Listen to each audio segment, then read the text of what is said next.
স্বপ্ন কখনো মরে না, তুমি যদি সত্যিই চাও।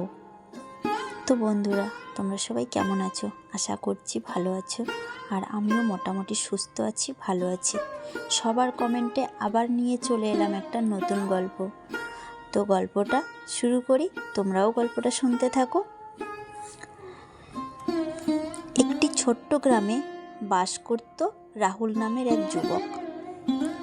রাহুলের স্বপ্ন ছিল বড় শিল্পী হওয়ার, কিন্তু তার পরিবার ছিল খুবই দরিদ্র।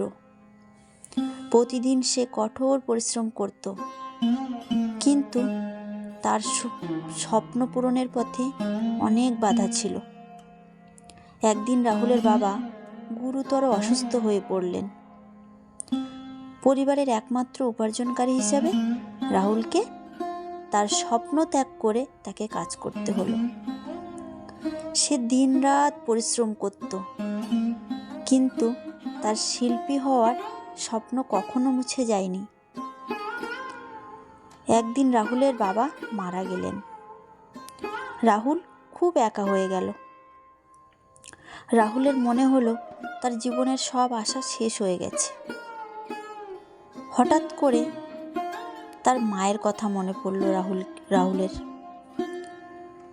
রাহুলকে তার মা বলতো, স্বপ্ন কখনো মরে না রাহুল, তুমি যদি সত্যিই চাও তবে তুমি একদিন সফল হবেই।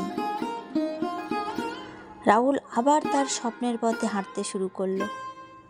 সে রাতে কাজ করত আর দিনে ছবি আঁকত। অনেক বছর পর তার কঠোর পরিশ্রমের ফল পেল। তার আঁকা ছবি একদিন বিখ্যাত শিল্প প্রদর্শনীতে স্থান পেল। রাহুলের চোখে জল এসে গেল। সে কাঁদতে কাঁদতে কি করবে ও একদম দিশাহীন হয়ে গেছে। কিন্তু তার মায়ের কথাটা সে মাথায় রেখেছে। সে জানতো তার মা ঠিকই বলেছিলেন, স্বপ্ন কখনো মরে না, যদি তুমি সত্যিই তা পূরণ করতে চাও। তো গল্পটা এই পর্যন্ত।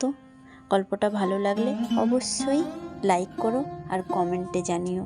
আর পরবর্তী গল্পের জন্য অবশ্যই কমেন্ট করো, এটা যেন ভুলো না। আর সবাই সুস্থ থেকো, খুব ভালো থেকো।